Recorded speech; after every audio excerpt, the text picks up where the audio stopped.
Foi difícil, foi assim, às vezes foi questionador. Às vezes eu tava pensando que eu não ia conseguir, passava isso na minha cabeça. Começa agora o podcast Papo à Vista. Sempre trazendo histórias inspiradoras para você.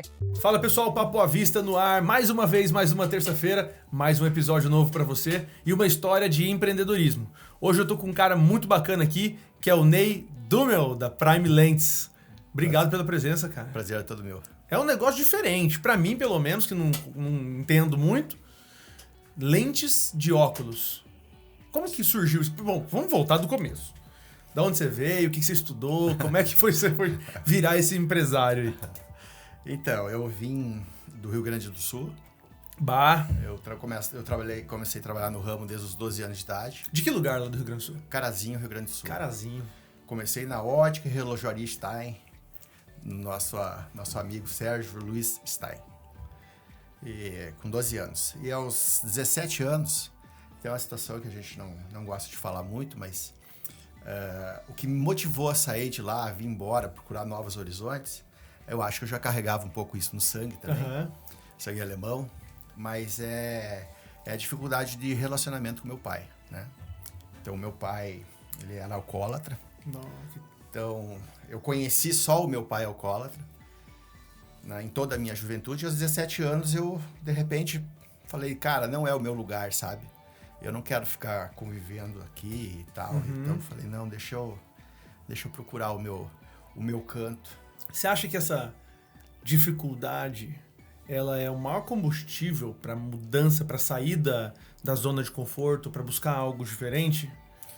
Eu acho que tudo serve, né? Todos os exemplos na tua vida, os bons e os ruins servem para você ser ou não ser, Entendi. Fazer ou não fazer. Acho que a melhor coisa e a melhor qualidade que um homem pode ter é você aprender com o erro dos outros, né? O que serve para você é em cima do erro dos outros, é para você não cometer. Eu acho Os que evita muita coisa. Eu pergunto isso porque eu tava vendo uma palestra um dia e o cara falou assim, olha, quando eu era pequeno, eu tinha que dividir o quarto com outros irmãos. Sim. Eu queria todinho, Yakult, coisa. Não tinha. Chegou uma hora, o cara não vê a hora de formar, sair de casa. Aí hoje ele fala, vou dar pro meu filho tudo que eu não tive. Aí ele põe um frigobar no quarto pro menino. Sim. Cada filho tem o seu quarto, tem uma televisão, uma Wi-Fi. Aí ele acha ruim que o filho fez 18 anos, 20 anos, 30 anos, não quer sair de casa. Sim. Então, aí o desafio é como criar o ambiente de dificuldade não vivendo mais a dificuldade. Agora tem um outro lado, né? Tem um outro lado de você criar, de repente, o teu filho totalmente pronto para a vida, para sair, e aos 20 anos ele fala, pai, eu tô indo para outro país estudar, eu tô fazendo esse curso, certo? E o que você pensa disso? Isso é a minha realidade. Eu criei as minhas duas filhas justamente para isso, sabe? Para ser independente, para não depender de marido ou de mulher, de companheiro, né? Sim. Enfim, mas eu criei elas para saírem, para serem independentes, para voarem, para buscarem. E de repente isso aconteceu. Para onde elas foram? E as duas moram na Argentina. Olha. E agora estão de muda. A mais velha está indo para a Europa, para a Espanha, terminar os estudos. E a mais nova vai daqui 2 anos também para a Europa, provavelmente para a Itália. Então, assim, é o que ser. Porque se tivesse um manualzinho de como fazer, como proceder, seria mais fácil, mas a gente não tem isso, né? Então é um jogo de erros e de acertos. E é a vida. É, né? A vida. E realmente você tem que entender que os filhos não são teus. Sim. Né? Agora, se você quer botar eles embaixo da asa, com medo de tudo, morar em condomínio fechado, isolado do mundo, verdade, e reclama que o teu filho vive uma bolha, mas você vive essa bolha. Né? Você vive em condomínio fechado, com carro blindado, com segurança, o teu filho não pode jogar bola, o teu filho não pode se molhar, o teu filho não pode nada. E aí você vai criando uma criança dependente, cara que tem medo de sair das 4 paredes. Sim. Quer dizer, o muro... A minha vida é até o muro, e dentro do carro que me leva até o muro da escola, e dentro do carro que me leva até o muro do shopping. É do muro para dentro. E quando você começa a criar um filho desse jeito, você espera o quê? Que aos 20 anos, 30 anos dele? Aí você quer que ele saia do muro, ele fala, não aprendi a sair do muro. Como sair? Que loucura. Que aula isso, hein? É, difícil. É, difícil. É, E os quando dois você saiu do muro de Carazinho... Eu nunca tive um muro. Você não teve muro, cara. O meu pai e minha mãe não me criaram com muros. Era não. uma limitação geográfica apenas, Sim, mas você já sim, tinha esse sim, perfil sim. de sair, né? E já veio pro Mato Grosso? Não, eu fui para Mineiros, Goiás. Sei. E lá eu aluguei uma... Nessa época eu trabalhava com joia, fabricava joia e consertava. Consertava relógio despertador e relógios. E fabricava óculos. Com 16 anos eu fazia as compras para a ótica lá do meu patrão e tal. Então era um cargo assim que muitas pessoas já queriam, mas eu sempre tive um bom gosto e era meu. Aí aos 17 anos o meu patrão me deu férias. Eu falei, mas como ter férias? Como férias? O que é isso? O que é férias? Não, férias, né? Você já trabalha comigo há 5 anos, vai para 6 anos, você precisa tirar férias. Não, mas eu não quero férias. Não, mas você precisa mais férias. Eu não quero férias. Não, mas você precisa. Então tá. Cheguei em casa, o meu pai... tu fez alguma coisa errada lá, bicho. Pra não tá você lá? Você fez uma cagada, porra. O cara vai te mandar embora, bicho. Aí eu falei, então não vou dar esse gosto pra ele, não volto mais. Aí eu fui pra Mineiros, Goiás. Aquela noite. Eu fui na rodoviária, comprei uma passagem para as 4 horas da manhã, fui pra casa, peguei um colchonete... A minha mãe botou um lençolzinho, travesseiro, peguei minha roupinha e desci na rodoviária em Mineiros e falei, e agora? Pra onde que é o centro? Mas por que Mineiros? Mineiros tinha uns parentes de uma garotinha que eu paquerava. Né? Tinha uns parentes assim, ela tinha umas primas lá que a gente tinha um contatozinho, eventualmente por telefone. De vez em quando eles iam para Carazinho, nós nos conhecemos lá. Sim. E aí a gente trocou uma carta, o telefone na época era carta, né, e tal. Falei, não, vem pra cá, eu te ajudo, aqui não tem mão de obra e tal. Eu falei, bom, é lá. Vou pra lá. Aí cheguei lá, aluguei uma... Você foi com uma reserva? Cara, pouco. Mas eu já tinha uma moto e um Fusca. Com 17 anos de idade, eu já tinha comprado uma XL 250R e um Fusca. Você foi de ônibus, né? Não, fui de ônibus. Eu fui emancipado, né? Eu tinha uma carteira... de motorista, porque eu fui antecipado aos 16 anos por causa do meu trabalho. Então eu fui. Aí eu fui de ônibus. E aí lá eu fiquei um pouquinho, vendi tudo. Na verdade eu vendi e não recebi, né? uma parte ficou para trás, mas aí eu fui comprei as minhas ferramentinhas e montei minha primeira oficina de joia. Só dava para isso. Então era 2 tábuas, era uma caixinha de camisa. Naquela época as camisas vinham nas caixinhas assim, né? Aí eu botei a caixinha assim para cair o pozinho do ouro, o pozinho da prata. E ali eu comecei a trabalhar. Chamava como? Chamava NL Joalheiros. NL. De Ney e de Luciano. Luciano era um primo meu que eu convenci comigo. Foi com você. Foi comigo. Aí fomos pra lá nós dois E depois dali? E olha só que estranho, né, cara? Com 1 ano, eu fui numa loja chamada Móveis Estrela e falei assim, você é casada? A menina falou, não, eu não sou. Eu queria falar com uma mulher casada aqui. Ela falou, aquela senhora ali é casada. Então, quero ser atendido pela senhora. Eu quero tudo que tem na sua casa. E ela, como assim? Eu falei, não, eu quero sofá, mesa de centro, quero... tapete, eu quero almofada, eu quero escrivania, eu quero estante, quero televisão, eu quero um aparelho de som National 3 em 1. Era o meu sonho de ter. E assim a gente fez e eu comprei tudo e paguei. Aí ela falou, então me dá o endereço para fazer a entrega. Eu falei, não, peraí, agora eu vou alugar a casa. Você comprou sem ter a casa. Sem ter a casa. É muito bacana isso. Foi muito isso bacana. Isso foi um passo de fé, né? Igual aquele cara que compra uma roda esportiva. Mas você não tem carro? Mas eu vou ter. Exatamente. Foi por aí que o caminho, né? Aí logo eu conheci a minha esposa, né? Que é até hoje a minha namorada. Ela conhecia a Cleiva. Lá em Mineiros, Goiás. Ela era gaúcha de Sarandi, pertinho de Carazinho, do Rio Grande do Sul. Olha os gaúchos de Flor Nos conhecemos lá e tal. Aí a gente foi forte, é verdadeiro até hoje. E a gente foi com tudo. Só que ela tinha um objetivo de vir para Tangará da Serra, montar uma loja. que ela trabalhava numa boutique e ela não queria montar uma boutique lá, porque ela seria concorrente Claro. da prima dela que ensinou ela. E que deu oportunidade. Que deu a oportunidade dela. Aí ela já estava com esse plano de vir. E daí a gente casou e eu abri mão de lá, que estava indo super bem, e vim para Tangará da Serra também com joia. Né? E aí? Aí chegou em Tangará. Começamos a trabalhar firme. Também batendo, era NL? Não, daí já era Bijoia. Bijoia. Que é até hoje Bijoia lá em Tangará da Serra. Você vendeu a operação? É do meu irmão. Do meu irmão. Que legal. Aí eu peguei, mas só que eu sempre gostei de produção. Eu sou um cara que sou apaixonado por produção. Eu gosto de indústria, eu não gosto daquele vendo isso, vendo aquilo, não, eu gosto de produção.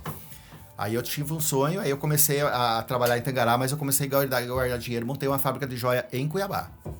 Legal. Aí eu vim para Cuiabá, quando a fábrica estava completa, montada, e a gente já tinha uma graninha legal para começar a trabalhar. Aí eu montei um atacado de joia. Comecei a fabricar joias em série. Como que é esse mercado? Joia? Joia, ouro. Ouro. Aí você compra matéria-prima, fabrica, você deve ter uma equipe que desenha, você falou que tem muito bom gosto, então isso tudo ajudou. Sim. E aí você tem as vendedoras ou elas não são vendedoras? O vendedor era eu. No começo era você. O vendedor era eu, nesse início. Aí a gente começou a fazer a importação de corretaria italiana, essas peças mais elaboradas. E a estamparias, anéisinhos, brinquinhos, essas coisinhas levezinhas, eu comprava tudo pronto em São José do Rio Preto, São Paulo. E o grosso, a correntaria mais pesada e pulseira mais pesada, que vendia muito para garimpeiro e tal, aqui na época. A gente produzia aqui em Cuiabá. Na sua fábrica. Na minha fábrica. E qual foi a maior lição que você tirou dessa época da joia, especificamente?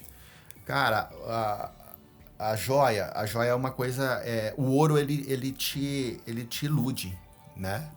O ouro, você tem tudo hoje e o cara leva numa mala tudo que você construiu na vida. Nossa. Né? Hoje é R$340 mil 1 quilo de joia.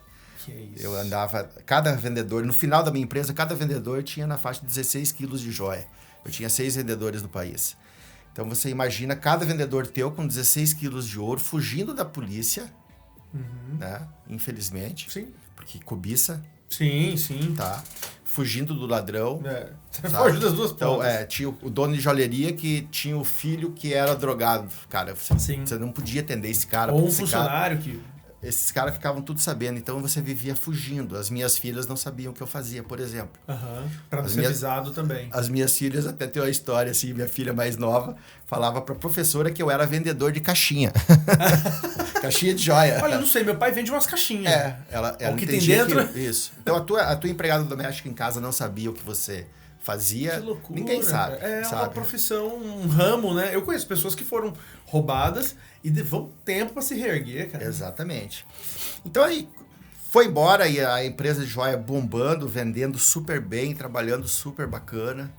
A gente já inovou no mercado com consignação. A gente deixava em consignado para as joalherias, isso para as vendedoras. E passava no outro mês, pegava de volta que elas não tinham vendido, repunha o estoque para ela. Então a gente renovou, a gente inovou. E isso aí foi um sucesso absoluto, sabe? Vendia muito, sabe? Dava muita grana, dava uma grana legal e tal, mas era o risco. Você não dormir, tocava o telefone, você tá, a primeira coisa, nossa, e agora? Será que foi roubado? Será que o cara subiu? A gente teve um sequestro também. Nossa. De um representante nosso e levaram uma quantidade significativa de joia. Mas eu comecei a perceber que aquilo ali não era o que eu queria, porque eu gostava mesmo, era de óculos. E aí eu montei uma marca de óculos chamada Lemude, que é Dummel ao contrário, meu sobrenome. Contratei o Joaninha, não sei se você lembra. Eu conheço essa marca, eu lembro desses quiosques. Isso. Tinha quiosque, tinha loja. Eu lembro do Joaninha como garoto propaganda. Exatamente. Então, olha, a Lemude era de vocês. É Dummel, meu sobrenome, ao contrário. Ao contrário. Então eu ia para a Europa, eu ia para a Itália, comprava as lentes, contratava designers, fazia modelos, eu também desenhava, também criava. Aí eu levava para a China, porque executava a produção, essa parte na China. Então a gente produzia lá na China as animações, as lentes da Itália, ia para a China, montava, recortava, vinha para o Brasil.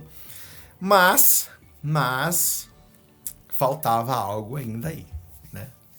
Aí, sucesso absoluto, 17 estados, já tinha uma marca cuiabana, Mato Grossense, que já é assim,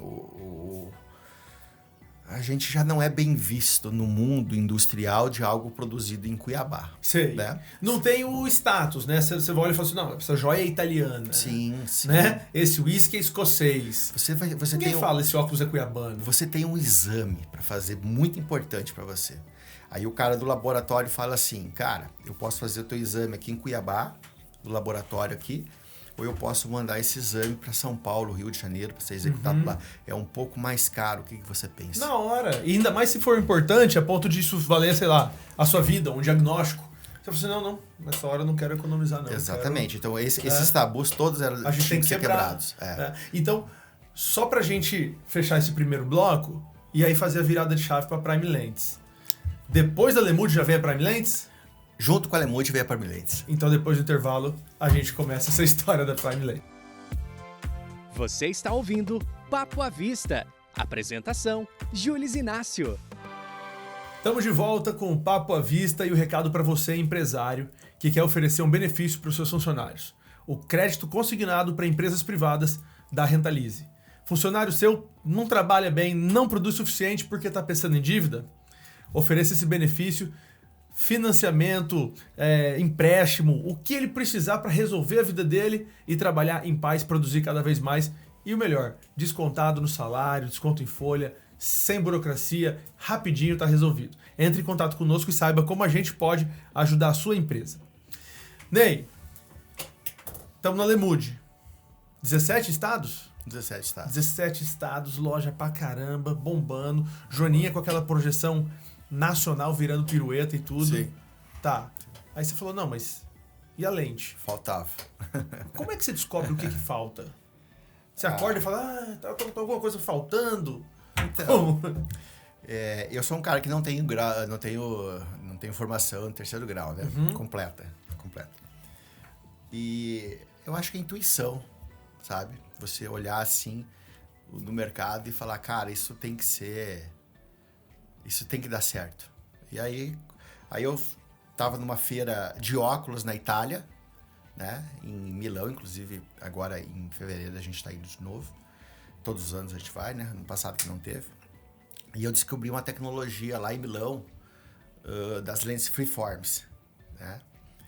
E eu falei, cara, isso tem que dar certo. E só para contextualizar, o que é isso? O que é essa tecnologia? A lente é feita de que maneira e virou como? Basicamente é uma lente multifocal. Tá? Eu posso te explicar técnica de uma maneira, uma linguagem mais melhor. Simples, porque eu sou meio abobado, se você não for didático, eu não entendo. Quando você tem uma lente convencional, você tem a dioptria, o grau dessa lente em todos os lugares da lente é o mesmo. Certo? Só que você tem uma variação de distância vértice do olho. Sim. Né? Quando você joga a tua esclera para um lado, olha para o outro, usando a lente do óculos, você aumenta a distância vértice. Então você potencializa aquela força, que ela não deveria, aquela força central. Certo. Então, o freeform, ele faz todo um cálculo e ele faz mudanças de grau para fazer a compensação da tua distância vértice. Então, eu te olho muito bem aqui, mas aqui eu tenho a mesma dioptria, o mesmo grau. Só que como que eu enxergo aqui? Porque eu tenho uma potência, então eu perco o foco. Então, a lente, um torno CNC, comandado por um computador, ele esculpe a lente, ele faz de uma forma que você tenha a sensação do mesmo grau de frente pro lado. Permitindo essa variação. Freeform. Aí ela vira já vem o nome. Força livre, né? Sei, livre, né? A construção de uma lente livre. Que legal. E aí, os multifocais que era vendido nessa época no Brasil, a linha Varilux, a linha das Zeiss, elas são lentes que é feita a adição. A adição é na presbiopia, quando o cara tem seus 40 anos de idade. Na parte externa do bloco. Então, você vem um bloco de lente grosso, com o grau, o corredor intermediário e o grau de perto embaixo. Então, a gente só fazia o grau de longe, na parte de dentro da lente, e aquilo ali você deveria se adaptar. Você deve ter na família mães, pais ou alguém que você já entendeu. Não, eu não consigo usar óculos, esses multifocal, me atrapalha demais, né? Era aquilo. Então não era óculos exclusivo para a pessoa. Era um óculos feito em grande escala e você se encaixa ele, né? O ótico influenciava muito. O ótico ele tinha que ser ótico, né? Para ele entender um pouquinho da pessoa e fazer as medidas, às vezes, um pouquinho mais fechado, um pouquinho mais aberto, para você fazer o pedido para o laboratório, para o laboratório fabricar a lente. Mas era muito limitado. E eu falava, cara, isso aqui no Brasil, eu não vou mais precisar de multinacional. E não tinha no Brasil isso? Eu fui o segundo laboratório no Brasil. Olha só, cara. Né? Mas eu fui, até um tempinho atrás, o único 100% digital do Brasil. Olha. Nós fomos premiados na Alemanha, nós ficamos entre as 20 melhores lentes do mundo. Não sei se eu sou a primeira ou se eu sou a 20ª, mas nós do Brasil, 3 dos Estados Unidos, o resto do Japão, a Ásia e Europa. E a Alemanha. Cara, isso tudo você teve a percepção, olhou e falou, essa máquina aqui vai ser a virada de chave. Vai ser para mim. Voltei para cá. Investimento? Voltei pra cá, fui estudar. Fazer conta. Fui estudar, fazer conta. E falei, cara, eu vou comprar, né? Aí eu vou comprar. Aí fui, pau, vai dar certo. Montei a Gradual. A Gradual Lentes Gradual é uma outra empresa dentro da própria empresa Prime Lentes. E fui no banco. Fui no Banco Projeto, cara, fui muito bem recebido no Banco do Brasil. Prodeic, no banco, no estado, não me lembro o nome do financiamento. Finame, alguma coisa assim? É parecido com isso. Tá, é uma linha específica. É uma linha específica para isso. Aí consegui no Banco do Brasil essa linha de crédito, comprei essas máquinas e pronto, chegou as máquinas, instalamos aqui na minha empresa. Cara, destinei 500 metros, 300 metros quadrados para essa empresa. Botei porcelanato, fiz coisa mais linda. O meu laboratório vai ser um laboratório. Daquele que você vê mesmo a limpeza e tudo. Isso, era o meu sonho, aquela coisa, né? Porque o laboratório convencional era sujeira pra tudo quanto é lado. O cara trabalhava na avental, fazia assim pra tirar o pó do olho. É incrível. Aí eu falei, não, esse aqui é diferente. Beleza. E agora, a produção de lente, como que faz? Aí eu perguntei pro cara, tá, bicho, e agora eu preciso produzir lente. Falei, pois é, a Ferrari tá aí que você comprou. Agora, fazer curva com ela... Falta o piloto. É você. A máquina tá aí. Você aperta esse botão, liga, esse aqui desliga e ela é sua. Falei, cara, mas e aí? E as parcelas pra pagar. E as parcelas pra pagar. Mas e aí? Mas é assim? É? Aí começou. Foram 2 anos de estudo. Foi 2 anos que eu entrei para dentro da ótica, da física. Entrei para dentro da matemática. Tive bons parceiros, boas pessoas que de vez em quando me davam uma dica na Espanha, na Alemanha. Fui 4 vezes para a Alemanha nesse período. Se aperfeiçoar? Aprender.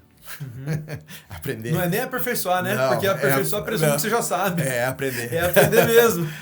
Foi difícil, foi assim, às vezes foi questionador. Às vezes eu tava pensando que eu não ia conseguir, passava isso na minha cabeça. E o que te várias vezes fez manter firme? O meu pai uma vez falou pra mim assim, não faça as coisas porque depois você perde dinheiro, você não vai muito assim. Não vende tua moto, você vai gastar todo esse dinheiro. Aí daqui a pouco você tava de volta na minha casa, quando eu fui vender minha moto pra ir embora. E aquilo ali me deu uma lição, sabe? Que falou, puta merda, não dá pra desistir. Né? Pra não voltar pra trás. Não dá pra desistir, senão eu tenho que voltar pra trás. Então, não. Eu dormia na empresa, eu tinha um colchonetezinho lá. Legal, aí acordava 3 horas da manhã pra falar com o pessoal da Alemanha. Por causa do fuso horário. E entender o idioma era um problema muito sério, porque é complicado. O meu inglês é só para pedir comida, não é nem técnico, imagino o alemão. Então, mas assim, foi cansativo, sabe? Mas um dia amanheceu o dia e caiu a ficha. Um dia caiu a ficha. Sabe quando você acorda e fala, pô, é assim? E aí, cara, foi e começamos a mapear essas lentes, que tem os mapeadores, né? E começou as lentes ficarem perfeitas, assim. Nossa, aí eu mapeava as lentes dos concorrentes, mapeava a minha e falava, cara, minha lente tá melhor, não é possível. Aí comecei a fazer para as óticas, e, testa aí, dono de ótica, funcionário, médico, comecei a dar 200 pares, 300 pares de lente, semanal, assim, dado, e testa. E beleza, nem eu vou pegar, não, te dou 10 lentes, 20 lentes, vende pra tua ótica, você não vai me pagar, vende pros teus amigos. E pro cara que usa essa lente, eu vou fazer essa lente aqui. Depois você vê com ele o que ele falou, se ele gostou, se ele não gostou. Pô, cara, me ajuda, cara, eu ficava empolgado, eu não dormia. Tá brincando. Esse estalo, esse insight veio, e nessa hora acho que o êxtase era tão grande que você falou, você não tava pensando em agora eu vou lucrar, agora não, eu quero mostrar pra todo mundo que deu certo, que funcionou. Cara, eu acho que o lucro é só a consequência, né? A consequência eu não olho do trabalho bem feito. Eu não consigo olhar na minha vida até hoje pra isso. A minha conta do Banco do Brasil, a minha mulher faz 33 anos que nós casamos, que ela cuida e que eu nunca peguei o extrato, eu não sei. Você quer produzir? Eu sou da linha de produção. Esse período aí de fabricação, tem um cara muito especial, o Marcos, trabalhava comigo, gurizinho novo, pouquinho tempo ele cresceu, se impôs, com carinha de postura, e eu e ele ali a gente penou bastante, a gente apanhou, a gente chorou junto. Olha só, a gente chorou junto.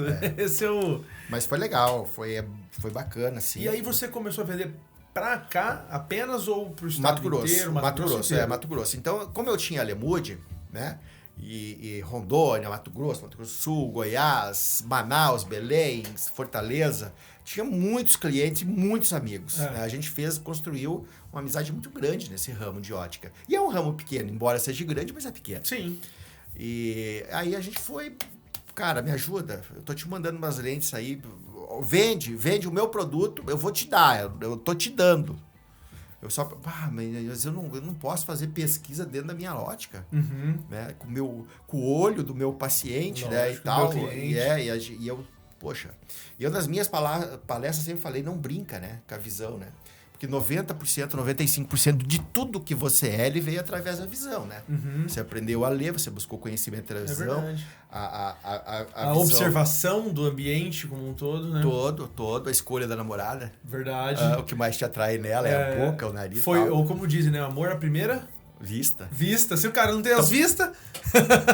Tudo é visão. É verdade. E a visão é só um condutor de energia para o cérebro, porque o que forma a imagem é o cérebro. Então, a visão, ela tá direcionada diretamente ao cérebro. Então, se você tá legal, entendeu? Tudo trabalha em você. Ney, e a Lemude nessa hora? A Lemude, eu passei ela pro meu irmão tocar. Tá? Aí nessa época, eu passei para ele. Porque, para mim, a Lemude, ela não fazia mais sentido. Entendeu? Claro, você tava focando na lente, né? E teve um outro algo depois que eu descobri, fazendo terapia e tal, né? Que eu fugia disso. Quando a coisa ela ficava muito grande, onde eu teria uma dificuldade maior de crescimento, porque eu gostava de crescer assim, 10%. Certo. Então, todo ano, se eu não crescesse 30%, tava pouco. 2 dígitos. Eu tinha que crescer. E quando a coisa já estava muito grande, que as atitudes tinham que ser mais bem pensadas, mais bem elaboradas, para você realmente ter um crescimento forte, eu fugia da responsabilidade. Então, isso eu fui descobrir depois. Isso era o quê? Uma crença limitante. É algo que você teve que desbloquear. Exatamente. Que louco. E você descobriu isso em que situação? Na situação de... Tem uns 4 anos, nós fizemos o nosso primeiro antirreflexo. Primeira sala limpa de treinamento, sala pressurizada de treinamento de antirreflexo. Antirreflexo é umas máquinas que elas fundem metais de uma tal intensidade que esses metais evaporam, eles não viram líquidos, eles viram vapores e vão numa câmara de vácuo e grudam nas lentes. Esse é o tratamento antirreflexo. Olha só. Então, e nós montamos isso na empresa e eu com medo de dar esse start, de falar, não, vamos fazer. Nós já tínhamos feito testes, os caras da Alemanha vieram, testaram as nossas lentes, envelhecendo, cara, a lente de vocês, nós fizemos teste de 2 anos aqui, tá Perfeito. super bem. E isso... Tá boa. E eu com medo, com receio. O medo, porque isso levaria você para um próximo nível. Cara, não, isso Era 5 anos em 1. era uma projeção... nossa, era muito grande, isso era pioneiro. Isso era medo. Isso era medo de crescer. E aí medo de saber, não, eu sou bom, a minha coisa tá boa, por que não? Sabe? Mas e aí você auto-sabotava?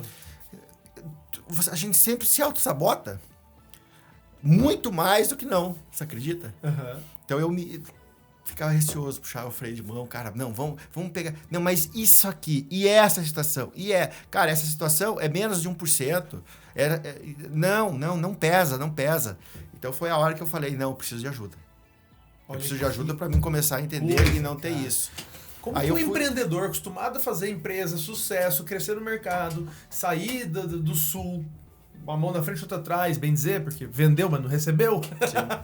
Empreender, criar toda essa trajetória, a gente olha, você que está assistindo deve estar pensando, não, mas o Ney, uma história de sucesso, um case muito bacana, ter uma crença limitante, reconhecer que tem, buscar ajuda. Hoje você fala com orgulho que você se livrou disso.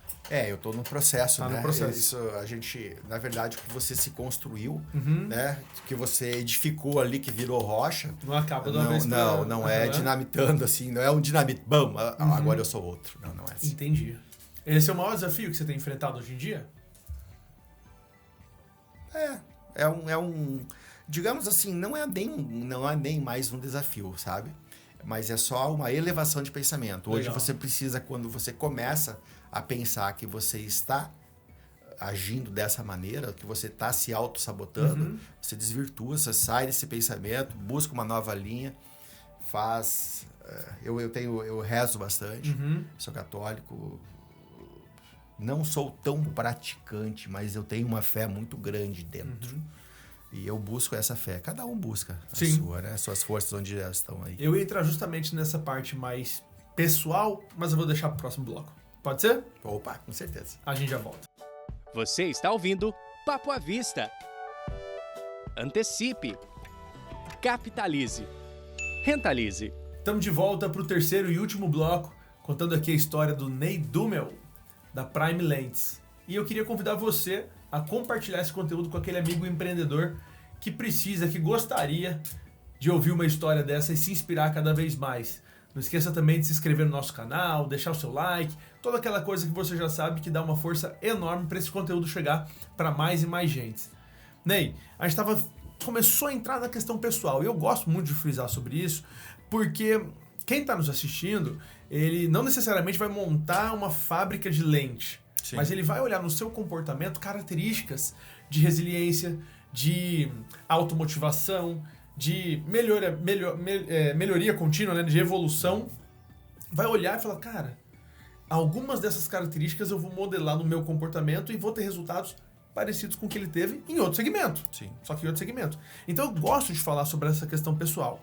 Então eu queria abordar família, religião, saúde, rotina, exercício, o que você tem no seu lifestyle, digamos assim, que você pode compartilhar com a gente? Eu tenho tudo isso aí. Então, vamos lá. Vamos lá. Eu tenho uma crença muito grande em Deus. Eu tenho uma pessoa muito, muito iluminada e protegida ao meu lado, que é minha esposa. Que bênção. Ela trabalha na parte de conciliação matrimonial, ela é advogada. Ela trabalha... Hoje ela faz consultas e tudo, né? Ela, sei lá, ela trabalha com tanta coisa que eu não sei nem dizer o que é. Só que é uma pessoa diferenciada. É uma pessoa que às vezes entende, me entende. Clélia? Cleiva. Isso. Cleiva, isso. Estou falando de você aqui, Cleiva. @Cleiva Dumel. Sigam ela, vale a pena. O Insta dela? Cleiva Dumel. Cleiva Dumel. Com 2 M's. O Dumel M's. é com 2 M's. Isso. Ela é uma pessoa ímpar. Então ela é o meu ponto de equilíbrio. Ela é a pessoa que quando eu chego falando alterado, falando mais alto, ou não esperando para responder, ela é a pessoa que me olha. E quando ela me olha, puxa, eu já sei, cara, tô fazendo merda aqui. Sabe, não é assim, não precisa ser assim, ou não precisa ser assim. Então ela é uma pessoa muito, muito especial na minha vida. Ela é o meu ponto de equilíbrio. E eu não tenho vergonha nenhuma de dizer sim, que ela faz parte da minha felicidade. Porque com ela a vida é bem mais fácil. Bem mais fácil. Então ela corre atrás, batalha, e vai, eu vou. Então eu voltei para cá, você perguntou sobre alimentação. Sim, acho que é extremamente importante, porque, cara, sábado agora, de meio-dia, eu peguei meu carro e bati em São Paulo. Dormi no meio do caminho, no outro dia de manhã, corri. São Paulo. Segunda-feira cedo, peguei a máquina, uma bomba, tal, almocei no shopping lá em São Paulo, segunda, e viajei até 8 horas da noite. Dormi. Outro dia, 6 horas da manhã, tomei café no hotel e tal, peguei o carro e voltei para Cuiabá. Cheguei em Cuiabá, 2 horas da tarde, bem. Se você não tem essa rotina, saúde, você não faz uma viagem dessa... Então, sei que tá cansado, estressado, sabe? Não, de boa, ouvindo música, cantando, Beatles, cantando... Que massa. Sabe? Roupa Nova, Tim Maia, que sou apaixonado, vim cantando dentro do carro, sozinho. Então, assim, a minha rotina eu acordo de manhã cedo, eu faço um de jejum com água e limão. Eu uso os produtos do mel, eu uso geleia real, pólen, própolis, eu compro de meio litro, própolis, mel eu compro de 30 litros, balde de São Paulo.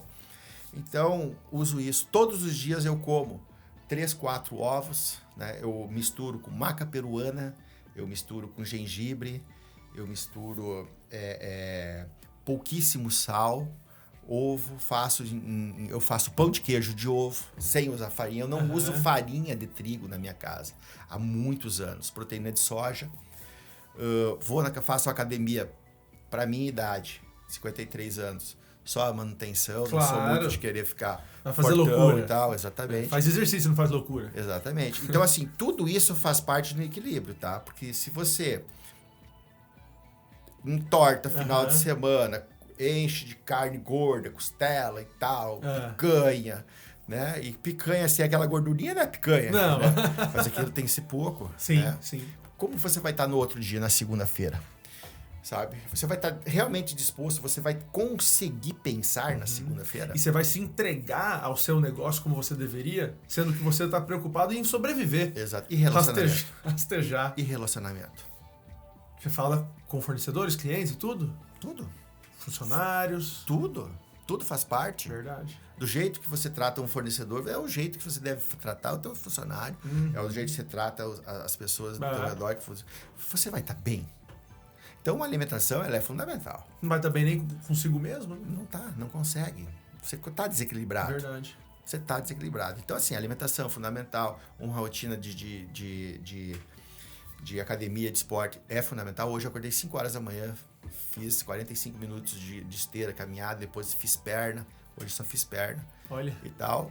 E tô aqui, fiz meu ovo, comi meus 2 ovinhos batidos também quentinho, que eu gosto de comer um ovinho molinho, né? Só esquento ele com um pouquinho de sal. Então é assim, açúcar eu tirei, farinha eu tirei, é tempo já. E leitura, como que você se desenvolve intelectualmente? Tá, eu ouço muito, tá? Eu ouço muito a minha esposa. Sigo a minha esposa, leio o que ela faz, a gente assiste bastante filmes sistêmicos, algumas coisas assim. Algum tempo eu parei de ler. Livros, sabe? Sidney Sheldon, sabe? Não leio mais.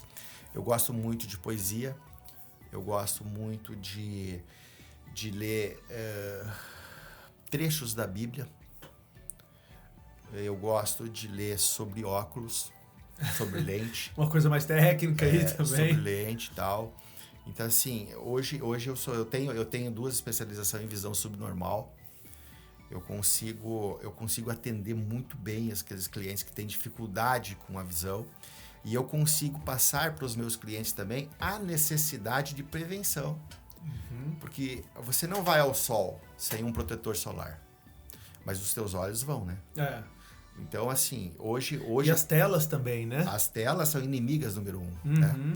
O LED é extremamente necessário, né, para o consumo de energia, então torna-se mais sustentável.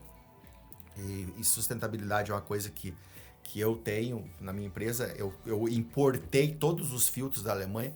Na época eu gastei 19 mil euros para mim recuperar a água que eu gasto dentro da minha indústria. Eu não jogo no esgoto, tá? O plástico que sobra. Sim. Né? Eu recupero, eu filtro. Eu pago para uma empresa vir pegar Coletar, e reciclar. Eu pago. A luz, eu tenho uma usina de energia, que eu produzo a energia também limpa, também é sustentável. Tudo é uma questão de você unir. Então, a minha leitura hoje, ela está baseada onde eu posso melhorar a minha produção. Isso sim me dá muito prazer. E por falar em prazer, satisfação pessoal, você se considera uma pessoa de sucesso? Qual que é a sua definição de sucesso? Cara, definição de sucesso, 33 anos casado. É um casamento de sucesso. E bem casado. Feliz. Feliz que você viaja e quer voltar para casa logo. Privilégio. Você não está livre numa viagem. Sim. Aparentemente você está mais preso. Você não vê a hora de viajar, não. Você não vê a hora de voltar. Que sabe? louco isso. E viajar a feiras internacionais, essas coisas, ir sozinho, há muitos anos eu já não vou mais. Então, sucesso para mim, basicamente, é o pilar da família, que é a esposa. É a sua esposa. Depois você constrói os teus filhos. Então, as minhas duas filhas, duas lindas garotas independentes. A minha filha mais velha, ela é formada em odontologia, especialista em bucomaxilo, implante. Ela não mexia com aparelho, cárie, nada. Ela fazia cirurgia. Tinha a casa dela, com 16 entrou na faculdade, com 22 anos tinha consultório. Com 23 anos tinha a casa dela, tem carro CRV 0, bom, novinho e tal, largou tudo. Falou, pai, eu quero medicina. Olha só, filha, mas... Pois é, pai, e tem mais uma coisa, não acaba aí a notícia. Eu vou fazer na Argentina, porque a faculdade que eu escolhi, ela tem convênio e eu posso ir para Espanha. Eu sou aceito na Espanha. E não era qualquer faculdade. Não era qualquer faculdade. Filha, então aproveita as matérias que você já fez, você pode aproveitar, você ganha 1 ano e meio. Não, eu vou fazer do zero. Do zero. Porque você é melhor. Tá bom. Aí ela assiste a sua entrevista, vê que a sua trajetória também não é muito diferente. Você vai falar o quê? Tá bom, filha, vai. Foi. Dali a pouquinho, a minha mais nova. Pai, eu tenho duas ou 3 faculdades no Brasil que eu vou passar, que eu quero passar, quero estudar. Ou é essa, eu não podia pagar na época, era 20 e poucos mil reais em Campinas, acho que é Mandique. Ou é PUC, ou não sei o quê. Só. Aí fez vestibular, passou para medicina em algumas aí, não quis fazer, porque ela julgou que o nível do ensino, e eu sempre falei, o nível do ensino é o nível do aluno. Só que se você aprender 100% no professor que te ensina 80%, já tá bom. Então você vai se fazer.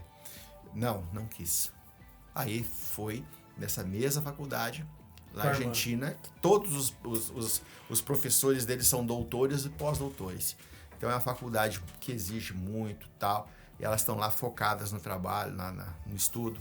Então, assim, esse nosso casamento, esse nosso pilar, ele serve de exemplos para elas. E elas às vezes falam, pai, as nossas amigas falam que a casa deles é um inferno, mas elas sempre gostavam de final de semana na minha casa. Olha todas só. Aquele monte de menino, de vez em quando eu chegava lá em casa, sentia 10, 12. Falei, gente, que cheiro de calcinha.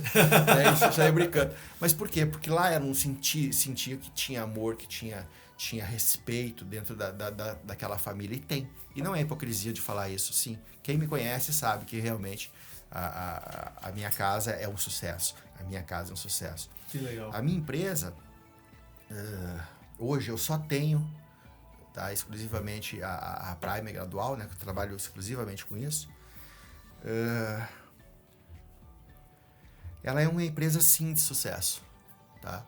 É uma empresa que eu me limitava, que eu me auto-sabotava. Hoje eu aprendi há algum tempo, já uns 3, 4 anos, que a gente é bom no que faz. Eu sou bom no que eu faço. Eu consigo transmitir nos meus treinamentos para as pessoas a necessidade que você tem de proteger o seu olho da forma correta de fazer, sabe? Então, óculos, a princípio, é horrível. Óculos, eu odeio óculos. Cara, óculos é terrível. Mas a cadeira de roda pro deficiente físico também é. Uhum. A muleta também é. Mas é a única maneira que o cara tem. É. Então, por mais que você não precise de óculos com grau hoje, mas você vai chegar aos 40, você vai chegar aos 45, você vai precisar. E é a única maneira de você ter uma visão nítida, Sim. porque o envelhecimento é natural. Né? E o olho é uma coisa que envelhece muito rápido, então o olho ele acaba antes de você. Então você precisa cuidar dele, porque senão você vai ficar sem ele, com certeza. E o olho não é igual ao coração. O coração te mata, né? O olho só te aleja. Se arrasta. Se arrasta e tal. Você então, tem algum número de quantas lentes você já vendeu? Ou quantas... Esses dias atrás eu troquei o software, mas acho que chegou... eu vendo na média de 480 óculos por dia. Eu cheguei esse número pra gente poder falar quantas vidas foram impactadas, né? Sim, várias. Não é todos, né? Porque a grande maioria dos óculos é normal. É normal. Sim. Mas as subvisões, que eu sou especialista, criança que nasce prematura, que tem deslocamento de retina e tal, eu faço essas lentes, tá? Para o desenvolvimento da visão dessas crianças. Então, assim, ontem chegou um depoimento no menino de 7 anos, 100% a retina dele coladinha. Tava em cone, grau 4, o pai chegou a mim, eu indiquei médico, o médico operou essa criança. Esse bebê operou essa criança e tal, e depois a gente acompanhou eles, eu junto com o oftalmologista, acompanhamos ele na fabricação das lentes e tal. Toda a parte prismática, porque a criança é distrábica, de você fazer com que os seus nervinhos vão... Então, assim, ontem o pai mandou um videozinho, um feedback. Cliente 100%, a criança com 7 anos, tratamento finalizado, daqui para frente é desenvolvimento natural, envelhecimento natural do olhinho dele. Mas o que tinha para fazer foi feito, então, isso sim. Aí, se tu me perguntar quantas impactantes nesse ponto, eu devo atender em torno de 10, 12 clientes mês de visão subnormal. Porque eu também me limito. Isso multiplicado por ano. Por 17 anos, né? 17 anos fazendo isso. É um número que impressiona. É um número que me satisfaz. E que com certeza não tem maneira melhor da gente encerrar esse programa do que fazer essa reflexão, né? Sim. De que você prosperou financeiramente como empresa, mas que tudo isso também fazendo um bem enorme às pessoas que foram... E você imagina, por exemplo, a gente fala de um ramo, né? Puxa, tá o tempo já. A gente fala de um ramo assim, mas o nosso ramo, por mais que você seja bom, nós temos apenas 17% de fidelização, sabia? Sério? É o ramo que menos fideliza. Caramba. É incrível como tem que ser trabalhado isso, né? Só isso aí já dá um episódio inteiro, né? Uma aula sobre fidelização de clientes. Dá muito. E eu tenho uma empresa no papel chamada Fidelize. Ah, é? Acredito que dentro dos 2 anos a gente vai botar ela no ar. Muito bom. E você volta aqui para falar sobre ela, então. Com certeza. Queria te presentear. Você nos presenteou com esse conteúdo, não só falando de business, família, empreendedorismo, mas também de pessoa, né? A questão pessoal, a questão da família, você se abriu bastante com a gente e isso com certeza dá insights muito poderosos para quem nos assiste e quer empreender também. Queria te presentear com uma caneca. A caneca, quem passa por aqui ganha a caneca personalizada pelo artista Rafael Jonier. É uma caneca pintada à mão, uma obra de arte mesmo, né? Que então, para vocês sempre lembrar da sua... essa ou essa, você escolhe. Né? Que linda, né? Você escolhe uma das duas. E fica aí, você que assistiu, mais uma vez, espero que tenha gostado, deixa aqui nos comentários. E o Ney é sugestão de ouvinte nosso, então você também sugira nomes para a gente entrevistar aqui no Papo à Vista, que eu tenho certeza que será uma entrevista tão bacana quanto foi essa. Obrigado. Ney Dumel, foi muito Lentes prazeroso. Prime Lentes. Valeu! Valeu, obrigado.